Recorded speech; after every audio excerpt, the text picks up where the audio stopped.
کیا عالمی معاشی نظام واقعی طاقتور ممالک نے بنایا ہے یا ابھرتی معیشتی خاموشی سے اس کی قواعد بدل رہی ہے؟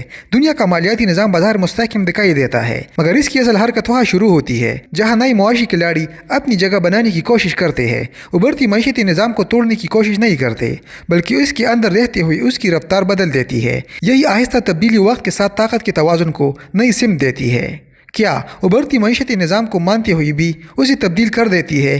جب نئی معیشتی عالمی تجارت اور مالیاتی نظام میں داخل ہوتی ہے تو وہ ابتدا میں مکمل طور پر موجودہ اصولوں کی پابندی کرتی ہے، کیونکہ ان کے لیے عالمی منڈی تک رسائی حاصل کرنے کا یہی واحد قابل قبول راستہ ہوتا ہے۔ وہ انہی قوانین کے تحت اپنی برآمدات بڑھاتی ہے، سرمایہ کاری حاصل کرتی ہے اور عالمی اداروں کے ساتھ ہم آہنگی پیدا کرتی ہے۔ لیکن وقت کے ساتھ جیسے جیسے ان کی صنعتی صلاحیت، تجارتی حجم اور مالیاتی اثر و رسوخ بڑھتا ہے تو وہ صرف نظام کا حصہ نہیں رہتے، بلکہ اس کے اندر فعال کردار ادا کرنا شروع کر دیتی ہے۔ یہ ممالک انہی اصولوں کے دائرے میں رہتے ہوئے ایسے فیصلے کرتے ہیں جو بظاہر تو قانونی ہوتے ہیں، مگر عملی طور پر نظام کی سمت کو آہستہ آہستہ تبدیل کرنے لگتے ہیں۔ نتیجتاً عالمی نظام خود کو وسعت دینے پر مجبور ہو جاتا ہے تاکہ ان ابھرتی ہوئی معیشتوں کو مکمل طور پر سمو سکے، مگر یہی وسعت ایک نئے تضاد کو جنم دیتی ہے جہاں نظام کا دائرہ تو وسیع ہوتا ہے لیکن اس کا کنٹرول کمزور ہونے لگتا ہے۔ قوانین وہی رہتے ہیں مگر ان پر اثر انداز ہونے والی طاقتور کھلاڑی بدل جاتے ہیں، اور یہی تبدیلی عالمی طاقت کے توازن کو خاموشی سے نئی شکل دیتی ہے۔ کیا تجارت کا حجم طاقت کے توازن کو خاموشی سے منتقل کرتا ہے؟ جب ابھرتی ہوئی معیشت عالمی سپلائی چین کا لازمی حصہ بن جاتی ہے تو تجارت اپنی روایتی شکل سے نکل کر ایک گہرے انحصار میں تبدیل ہو جاتی ہے۔ ابتدا میں یہ تعلق صرف سستی پیداوار، خام مال کی فراہمی یا نئی منڈیوں تک رسائی تک محدود دکھائی دیتا ہے، مگر وقت کے ساتھ یہ ایک اسٹریٹجک ضرورت بن جاتا ہے۔ بڑی معیشتیں اپنی صنعتوں کو چلانے، لاگت کم رکھنے اور مسابقت برقرار رکھنے کے لیے ان ابھرتی معیشتوں پر زیادہ انحصار کرنے لگتی ہے، جس کے نتیجے میں طاقت کا توازن خاموشی سے بدلنا شروع ہو جاتا ہے۔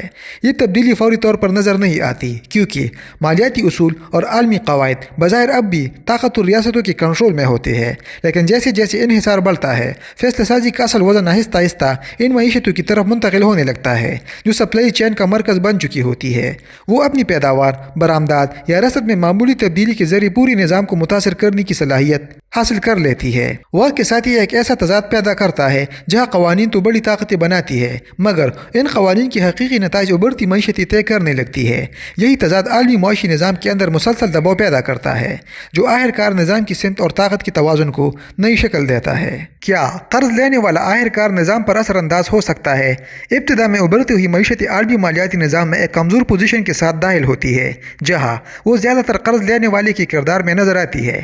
اس مرحلے پر طاقت کا توازن واضح طور پر ان اداروں اور ممالک کے حق میں ہوتا ہے جو سرمایہ فراہم کرتے ہیں اور شرائط بھی وہی طے کرتے ہیں۔ یہ معیشتیں اپنی ترقی کے لیے انہی شرائط کو قبول کرتی ہے کیونکہ فوری طور پر ان کے پاس کوئی متبادل راستہ موجود نہیں ہوتا، لیکن جیسے جیسے یہ ممالک صنعتی ترقی، برآمدات میں اضافہ اور اندرونی سرمایہ کاری کے ذریعے اپنی معاشی بنیاد مضبوط کرتے ہیں، وہ آہستہ آہستہ اسی نظام کے اندر اپنی حیثیت تبدیل کرنا شروع کر دیتے ہیں۔ وقت کے ساتھ وہ نہ صرف اپنے قرضوں پر انحصار کم کرتے ہیں بلکہ خود سرمایہ فراہم کرنے یا متبادل مالیاتی ذرائع پیدا کرنے کی صلاحیت بھی حاصل کر لیتے ہیں۔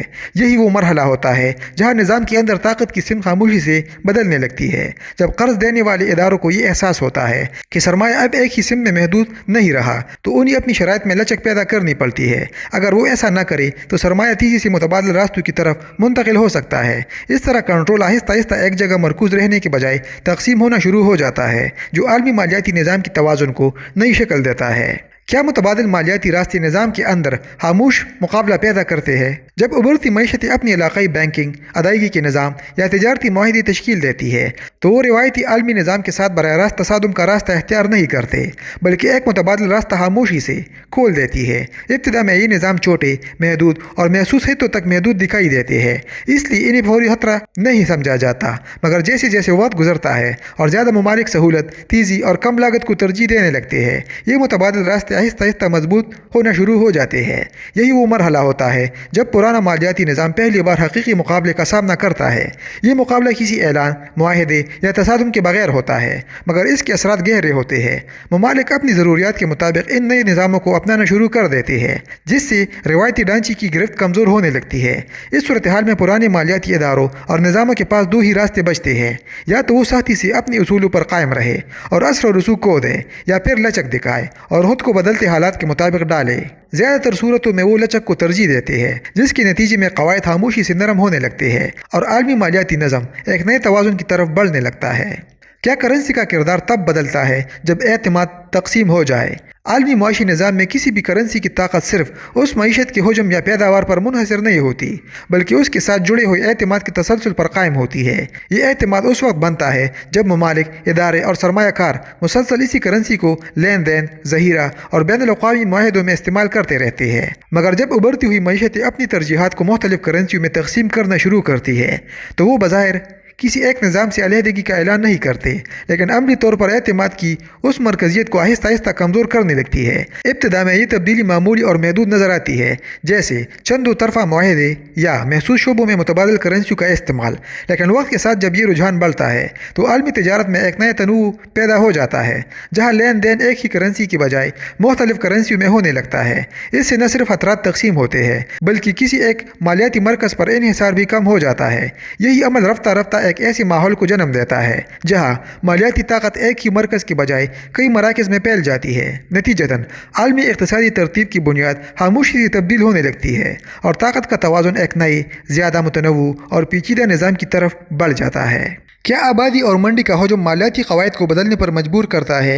ابھرتی ہوئی معیشتوں کی اصل طاقت اکثر ان کی بڑی آبادی اور تیزی سے بڑھتی ہوئی صارف منڈی میں چھپی ہوتی ہے۔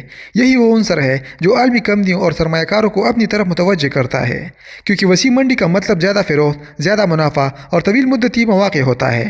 ابتدا میں یہ کمپنیاں صرف کاروباری فائدے کے لیے ان منڈیوں میں داخل ہوتی ہے، مگر وقت کے ساتھ ان کی موجودگی ایک بڑے معاشی دباؤ میں تبدیل ہو جاتی ہے۔ جب عالمی سرمایہ اور کاروبار ان منڈیوں تک رسائی کو ترجیح دیتے ہیں تو قواعد بنانے والے اداروں کے لیے یہ ممکن نہیں رہتا کہ وہ صرف پرانے اصولوں پر قائم رہے۔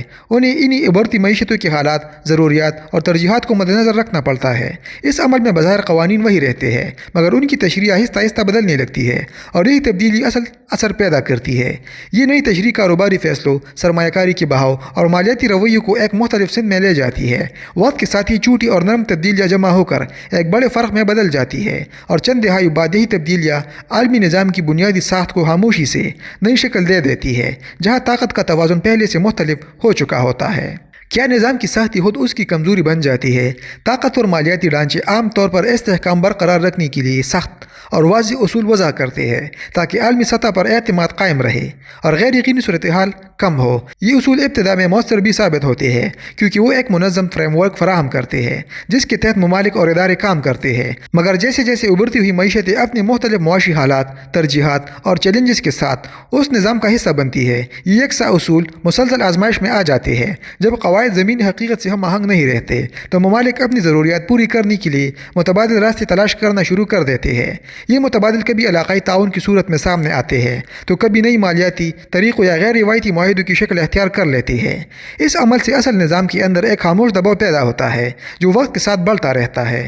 ایسے حالات میں نظام کے پاس اپنی بقا کے لیے تبدیلی قبول کرنے کے سوا کوئی راستہ نہیں بچتا، مگر ہر تبدیلی چاہے وہ کتنی ہی معمولی کیوں نہ ہو اس کی پرانی ساخت کو تھوڑا سا کمزور کر دیتی ہے۔ نتیجتاً طاقت ایک مرکز میں مرکوز رہنے کے بجائے آہستہ آہستہ مختلف حصوں میں تقسیم ہونے لگتی ہے اور عالمی مالیاتی توازن ایک نئی شکل اختیار کر لیتا ہے۔ کیا وقت کے ساتھ چیلنج خود نظام کا حصہ بن جاتا ہے؟ ابتدا میں ابھرتی ہوئی معیشت عالمی نظام کے لیے ایک چیلنج کے طور پر دیکھی جاتی ہے کیونکہ ان کی تیز رفتار ترقی، مختلف ترجیحات اور نئے معاشی طریقے موجودہ ڈھانچے کے لیے غیر یقینی صورتحال پیدا کرتے ہیں۔ اس مرحلے پر طاقتور ممالک اور ادارے انہیں ایک بیرونی دباؤ سمجھتے ہیں جسے قابو میں رکھنا ضروری ہوتا ہے، مگر وقت کے ساتھ جیسے جیسے ان معیشتوں کا کردار مستحکم اور مستقل ہوتا جاتا ہے، نظام خود انہیں اپنے اندر جذب کرنا شروع کر دیتا ہے تاکہ توازن برقرار رکھا جا سکے۔ یہی جذب ہونے کا عمل دراصل اصل تبدیلی کا نقطہ ثابت ہوتا ہے۔ اب چیلنج باہر سے نہیں آ رہا ہوتا بلکہ نظام کے اندر ہی موجود ہوتا ہے، جہاں ابھرتی معیشتی قواعد، ترجیحات اور فیصلوں پر اثر انداز ہونے لگتی ہے۔ بظاہر ڈھانچہ، ادارے اور قوانین ویسے ہی رہتے ہیں، مگر ان کے پیچھے کام کرنے والی قوتیں بدل چکی ہوتی ہے۔ چند دہائیوں کے اندر یہ خاموش تبدیلی ایک بڑے فرق میں تبدیل ہو جاتی ہے۔ عالمی معاشی ترتیب سطح پر تو وہی دکھائی دیتی ہے، مگر اس کے فیصلوں کی سمت واضح طور پر تبدیل ہو چکی ہوتی ہے۔ طاقت آہستہ آہستہ ان ہاتھوں میں منتقل ہو جاتی ہے جو پہلے صرف شریک یا پیروکار تھے، اور یہی منتقلی مستقبل کے عالمی توازن کو نئی شکل دیتی ہے۔ اب نتیجہ سمجھتے ہیں۔ عالمی معاشی نظام اچانک نہیں بدلتا۔ ابھرتی معیشتیں اسے گرانے کے بجائے اس کی رفتار، ترجیحات اور توازن کو آہستہ آہستہ تبدیل کرتی ہے۔ اصل تبدیلی شور سے نہیں بلکہ ان چھوٹے فیصلوں سے پیدا ہوتی ہے جو وقت کے ساتھ مل کر قواعد کو نئی شکل دے دیتے ہیں۔ آخرکار نظام باقی رہتا ہے مگر طاقت کی سمت بدل چکی ہوتی ہے، اور یہی خاموش تبدیلی عالمی اقتصادی ترتیب کی اصل کہانی بنتی ہے۔